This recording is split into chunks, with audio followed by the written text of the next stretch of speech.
Hello viewers, আসসালামু আলাইকুম। আজ আমি আপনাদের দেখাবো ইলিশ মাছের খুব সহজ একটি রেসিপি। এই ইলিশ কারি তৈরির জন্য আমি ১ কেজির চাইতে একটু ছোট সাইজের ইলিশ নিয়েছি। সেটিকে আঁশ ছাড়িয়ে এভাবে পিস করে কেটে নিয়েছি।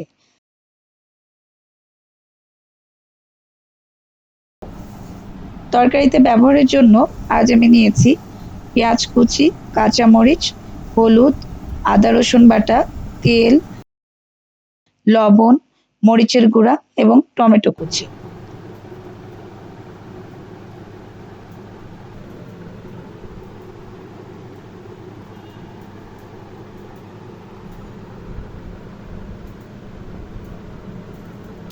এখন মাছগুলো ধুয়ে নিচ্ছি।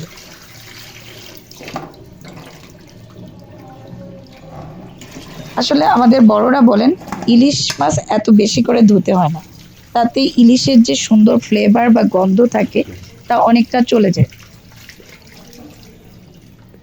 তাই অন্য মাছের মতো এতবার ধুতে হয় না। তো আমি অল্প করেই সুন্দরভাবে ধুয়ে নিলাম। এবার একটি প্যান নিয়ে তাতে ইলিশের পিসগুলো নিয়ে নিলাম। এবার মাছের মধ্যে প্রথমে টমেটো কুচি দিয়ে দিলাম। আমি আজ একটি টমেটোই ব্যবহার করেছি। এরপর এর মধ্যে আমি একে একে হাফ কাপের চেয়ে একটু বেশি পেঁয়াজ, ১ চা চামচ লবণ,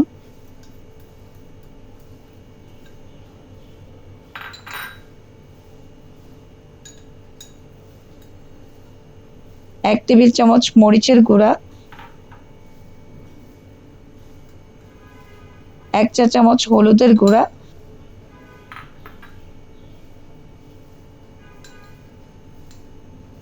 ১ চা চামচ আদা বাটা এবং ১ চা চামচ রসুন বাটা ও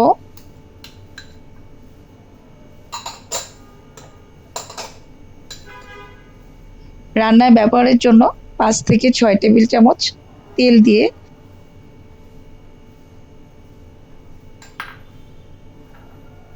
ভালো করে মেখে নিচ্ছি।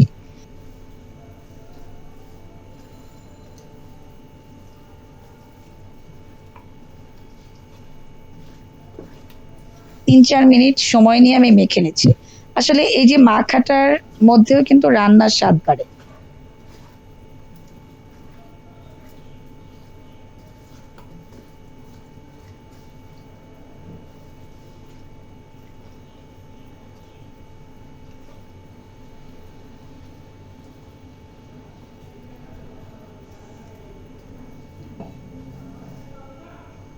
তো আমি মাখিয়ে নিয়ে মোটামুটি অল্প করে পানি দিয়ে দিলাম, কারণ ইলিশ মাছ যথেষ্ট নরম, এর মধ্যে সহজেই মশলা ঢুকে যায়।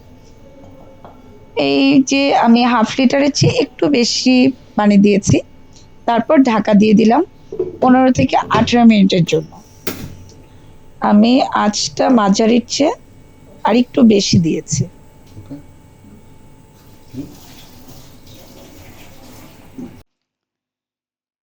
এখন প্রায় বর্ষা চলে এসেছে।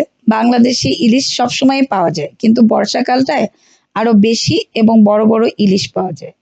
আর বাংলাদেশি ইলিশ পৃথিবীর মধ্যে সবচেয়ে সুস্বাদু ইলিশ বলে পরিচিত।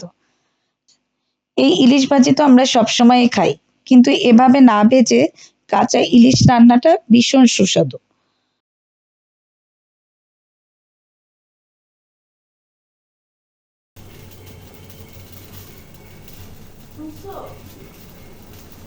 এর মাঝে ঢাকনা খুলে আমি কাঁচামরিচ দিয়ে দিয়েছিলাম।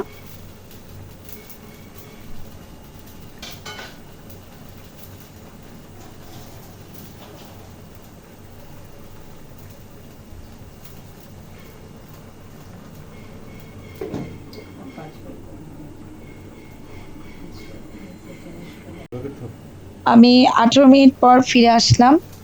১৮ মিনিটের মধ্যে আমার রান্নাটা মোটামুটি কমপ্লিট হয়ে গেছে।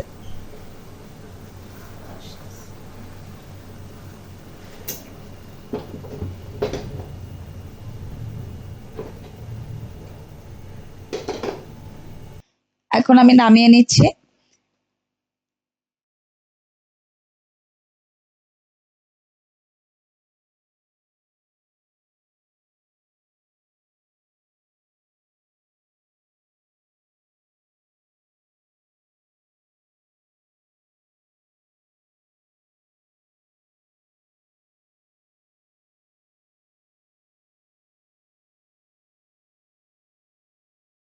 আশা করি আপনাদের রেসিপিটি ভীষণ সহজ এবং ভালো লেগেছে।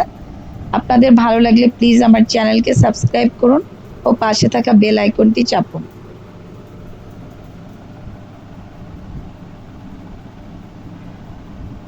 সবাই ভালো থাকবেন। আল্লাহ হাফেজ।